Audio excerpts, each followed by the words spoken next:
ಅವರಿಂದ ನಗರ ಠಾಣೆಗೆ ದೂರನ್ನ ಕೊಡಲಾಗಿದೆ. ಇತ್ತೀಚೆಗೆ ನೀಟ್ ಅಕ್ರಮ ಅಂದ್ರೆ ನೀಟ್ ಪರೀಕ್ಷೆಯಲ್ಲಿ ಏನು ಅಕ್ರಮ ಆಗಿತ್ತು ಆ ವಿಚಾರಕ್ಕೆ ಸಂಬಂಧಪಟ್ಟಂತೆ ಒಂದು ವೇದಿಕೆ ಮೇಲೆ ನಿಂತ್ಕೊಂಡು ಸಿಟಿ ರವಿ ಅವರು ಮಾತನಾಡ್ತಾರೆ. ಆ ಮಾತನಾಡಿದಂತ ಸಂದರ್ಭದಲ್ಲಿ ಅವರು ಹೇಳಿದಂತ ವಾಕ್ಯ ಏನಿದೆ ಆ ವಾಕ್ಯದಲ್ಲಿ ಮುಸ್ಲಿಂ ಸಮುದಾಯದ ವಿರುದ್ಧ ದ್ವೇಷ ಭಾಷಣವನ್ನ ಮಾಡಿರೋ ತರ ಇರುವಂತದ್ದು. ಹಾಗಾಗಿ ಮುದಾಸಿರ್ ಎಂಬುವರಿಂದ ನಗರ ಠಾಣೆಗೆ ದೂರನ್ನ ಕೂಡ ಕೊಡಲಾಗಿದೆ. ಯೂತ್ ಫಾರ್ ನೇಷನ್ ನಲ್ಲಿ ಸಿಟಿ ರವಿ ಭಾಷಣವನ್ನ ಮಾಡಿದ್ರು. ಮುಲ್ಲಾನಿಗೂ ನೀಟ್ ಎಕ್ಸಾಮ್ಗೂ ಏನ್ ಸಂಬಂಧ ಪ್ರಶ್ನೆ ಕೇಳಿದ್ರು. ಇದೇ ವಾಕ್ಯವನ್ನ ಬಳಸಿದ್ದಂಥದ್ದು. ಮುಲ್ಲಾಗಳ ಎದೆ ಸೀಳಿದ್ರೆ 3 ಅಕ್ಷರ ಇಲ್ಲ ಅಂತ ಮಾತನಾಡಿದ್ರು.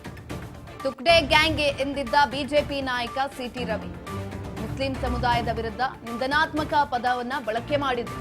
ದ್ವೇಷ ಭಾಷಣ, ಪ್ರಚೋದನಾಕಾರಿ ಭಾಷಣ ಮಾಡಿದ್ದಾರೆ ಅಂತ ಇದೀಗ ದೂರನ್ನ ದಾಖಲು ಮಾಡಲಾಗಿದೆ. ಸಮಾಜದಲ್ಲಿ ಅಶಾಂತಿ ಎಬ್ಬಿಸಿ ಕಾನೂನು ಸುವ್ಯವಸ್ಥೆಗೆ ಧಕ್ಕೆಯನ್ನ ತರುವಂತ ಕೆಲಸವನ್ನ ಮಾಡಿದ್ರು ಸಿಟಿ ರವಿ ಅವರು. ಅವರ ವಿರುದ್ಧ ಕಾನೂನು ಕ್ರಮವನ್ನ ತೆಗೆದುಕೊಳ್ಳುವಂತೆ ದೂರನ್ನ ಕೊಡಲಾಗಿದೆ.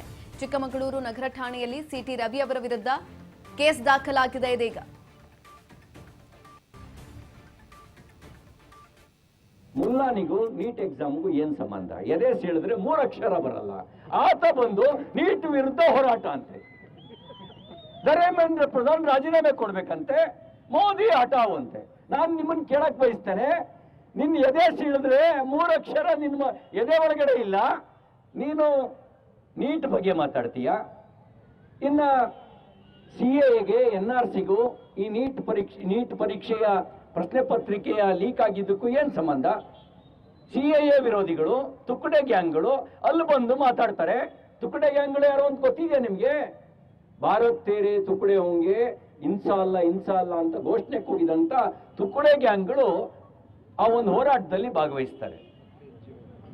ನಕಲಿ NGOಗಳಿಗೆ ಅವರಿಗೆ ಅಕ್ರಮವಾಗಿ ಹಣ ಬರ್ತಿರೋದನ್ನ ನಿಲ್ಲಿಸುವಂತ ಕಾಯ್ದೆಯನ್ನ ತರ್ತಾ ಇದ್ದಾರೆ ಅನ್ನುವಂತ ಭಯವೇ ಅವರಿಗೆ. ನಮಗೆ ಬರ್ತಿರುವಂತ ಹಣದ ಮೂಲ ಅದು ರದ್ದಾಗುತ್ತಲ್ಲಪ್ಪ, ಇಲ್ಲಿ ನಾವು ಯಾವುದೇ ರೀತಿಯ ಷಡ್ಯಂತ್ರ ಮಾಡೋದಕ್ಕೆ ಅವಕಾಶ ಇಲ್ದಂಗೆ ಆಗುತ್ತಲ್ಲ ಅನ್ನೋಂತ ದುಃಖ ಅವ್ರಿಗೆ ಕಾಡ್ತಾ ಇದೆ.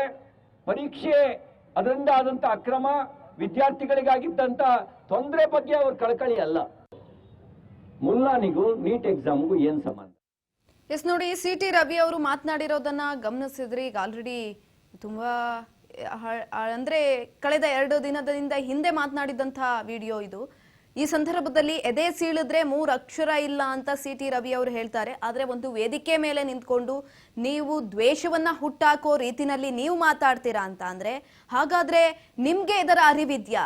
ನಿಮ್ಗೆ ಶಿಕ್ಷಣದ ಮಹತ್ವ ಗೊತ್ತಿದ್ಯಾ? ಅಥವಾ ಎಲ್ಲಿ ಹೇಗ್ ಮಾತಾಡ್ಬೇಕು ಅನ್ನೋ ಗೊತ್ತಿಲ್ದಲೇ ಇರೋ ನಿಮ್ಗೆ ಬೇರೆಯವ್ರ ಬಗ್ಗೆ ಮಾತನಾಡುವಂತ ಹಕ್ಕಿದ್ಯಾ, ನೈತಿಕತೆ ಇದೆಯಾ ಅನ್ನುವಂಥ ಪ್ರಶ್ನೆ ಇದೀಗ ಕಾಡ್ತಾ ಇರುವಂಥದ್ದು. ಈ ಕುರಿತಾಗಿ ಹೆಚ್ಚಿನ ಮಾಹಿತಿಯನ್ನ ತಿಳ್ಕೊಳ್ತಾ ಹೋಗೋಣ. ನಮ್ಮ ಪ್ರತಿನಿಧಿ ಮಧುಸೂದನ್ ಸಂಪರ್ಕದಲ್ಲಿದ್ದಾರೆ. ಎಸ್ ಮಧುಸೂದನ್, ಸಿಟಿ ರವಿ ಅವರು ಕೊಟ್ಟಂತ ಈ ಒಂದು ಹೇಳಿಕೆ ವಿಚಾರಕ್ಕೆ ಸಂಬಂಧಪಟ್ಟಂತೆ ಇದೀಗ ದೂರು ದಾಖಲಾಗಿದೆ. ಹೆಚ್ಚಿನ ಮಾಹಿತಿ ಕೊಡೋದಾದ್ರೆ? ಖಂಡಿತವಾಗ್ಲೂ ಸುಕನ್ಯಾ, ಕಳೆದ ಒಂದು 2-3 ದಿನಗಳ ಹಿಂದಷ್ಟೇ ಕೂಡ ಚಿಕ್ಕಮಗಳೂರಿನ ವಿಧಾನ ಪರಿಷತ್ ಸದಸ್ಯರಾದ ಸಿಟಿ ರವಿ ಅವರು ಒಂದು ಮಾತುಗಳನ್ನ ಆಡಿರುವಂತದ್ದು. ನಗರದ ಆಜಾದ್ ಪಾರ್ಕ್ ಒಂದು ಯೂತ್ ಫಾರ್ ನೇಷನ್ ಕಾರ್ಯಕ್ರಮದ ಭಾಷಣದಲ್ಲಿ ಒಂದು ಸಮುದಾಯದ ಭಾವನೆಗಳಿಗೆ ಧಕ್ಕೆ ತರುವಂತೆ ಹಾಗೂ ನಿಂದನಾತ್ಮಕವಾಗಿ ಮಾತನಾಡಿರುವ ಹಿನ್ನೆಲೆ ಆ ಸಮುದಾಯದವರು, ಅದರ ಮುಖಂಡರು ಕೂಡ ಈಗ ನಗರದ ಪೊಲೀಸ್ ಠಾಣೆಗೆ ದೂರನ್ನ ನೀಡಿರುವುದು. ಯಾವ ಸಮುದಾಯದವರಿಗೂ ಕೂಡ ಈ ತರ ದ್ವೇಷ ಭಾಷಣವನ್ನ ಮಾಡಬಾರ್ದು ಅನ್ನುವ ನಿಟ್ಟಿನಲ್ಲಿ ಕೂಡ ಆ ಸಮುದಾಯದ ಮುಖಂಡರು ಕೂಡ ಈಗ ಒಂದು ಕಂಪ್ಲೇಂಟ್ ಅನ್ನ ದೂರನ್ನ ದಾಖಲ ಮಾಡಿರುವುದು. ಅವರು ಆ ಮಾತನಾಡುವ ಬರದಲ್ಲಿ ಮುಲ್ಲಾನಿಗೂ ನೀಟ್ ಎಕ್ಸಾಮ್ಗೂ ಏನು ಸಂಬಂಧ, ಮುಲ್ಲಾಗಳ ಎದೆ ಸೀಳಿದ್ರೆ ಒಂದು 3 ಅಕ್ಷರ ಇಲ್ಲ ಅನ್ನುವ ಪದಗಳ ಬಳಕೆ ಏನಿದೆ ಅದು ಆ ಮುಖಂಡರಿಗೆ, ಆ ಸಮುದಾಯಗಳಿಗೆ ತುಂಬಾ ಒಂದು ಬೇಸರವನ್ನ ಮೂಡಿಸಿದ್ದು. ಈಗ ಅವರು ಆ ಸಮುದಾಯವರೆಲ್ಲ ಸೇರಿ ಒಂದು ಪ್ರಕರಣವನ್ನ ದಾಖಲು ಮಾಡುವಂತೆ ಈಗ ನಗರ ಪೊಲೀಸ್ ಠಾಣೆಗೆ ಪ್ರಕರಣವನ್ನ ನೀಡಿರುವಂತದ್ದು. ಪ್ರಕರಣ ಕೂಡ ಸಿಟಿ ರವಿ ಅವರ ಮೇಲೆ ಈಗ ದಾಖಲಾಗಿರುವಂತದ್ದು. ಸುಕನ್ಯಾ. ಮಧುಸೂದನ್, ಹೆಚ್ಚಿನ ಮಾಹಿತಿಗಾಗಿ. ಎಸ್ ನೋಡಿ, ಸಮಾಜದಲ್ಲಿ ಅಶಾಂತಿಯನ್ನ ಎಬ್ಬಿಸುವಂತ ಕೆಲಸವನ್ನ ಸಿಟಿ ರವಿ ಅವರು ಮಾತನಾಡ್ತಾ ಇದ್ದಾರೆ ಅನ್ನುವ ವಿಚಾರಕ್ಕೆ ಸಂಬಂಧಪಟ್ಟಂತೆ ಇದೀಗ ಕಂಪ್ಲೇಂಟ್ ಅನ್ನ ಕೊಟ್ಟಿರುವಂತದ್ದು.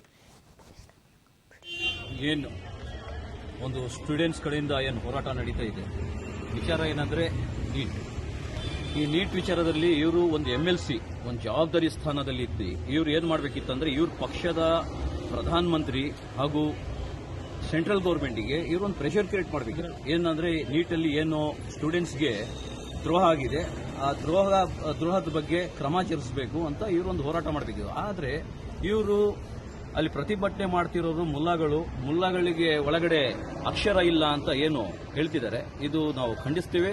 ಇತ್ತೀಚೆಗೆ ಏನು